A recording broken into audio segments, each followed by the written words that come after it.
Surat eco cell crime બ્રાન્ચની મોટી કાર્યવાહી. યસ બેંક કર્મચારી સાથે મળી બોગસ એનઆરઆઈ એકાઉન્ટ ખોલાવનાર ઝડપાયો.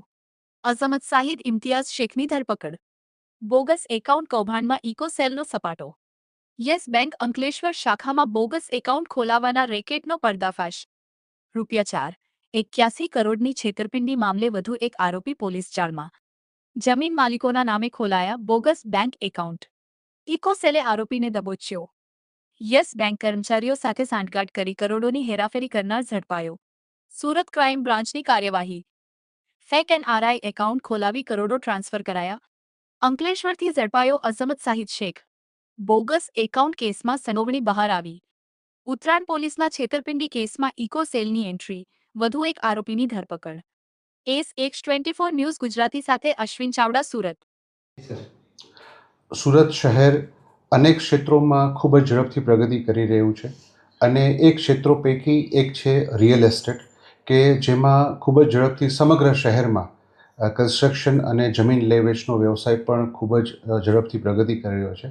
અને આ જ વ્યવસાયમાં ઘણી વખત ઘણા એવા તત્વો કે જે પોતે અન્ય લોકોને ખોટી રીતે પ્રોપર્ટી અપાવવા માટેનો વિશ્વાસ આપી અને તેઓ સાથે વિશ્વાસઘાતને છેતરપિંડી કરતા હોય છે.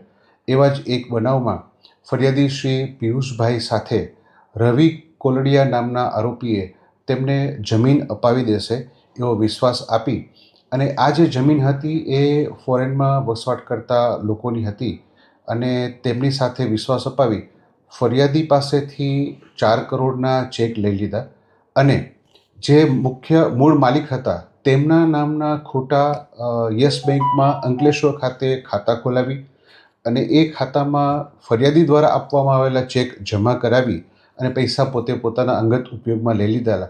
જે અનુસંધાને ગુનો દાખલ કરેલ. હાલમાં બેંકના કર્મચારીઓની પણ ધરપકડ કરેલ છે અને આરોપી રવિ કોલડિયા અને બેંકના કર્મચારીઓ વચ્ચે જે વ્યક્તિએ પોતે ગુનેગાર તરીકેની ભૂમિકા ભજવેલી છે એવા જ એક આરોપી અસ્મત ખાનની પણ ધરપકડ કરવામાં આવેલ છે.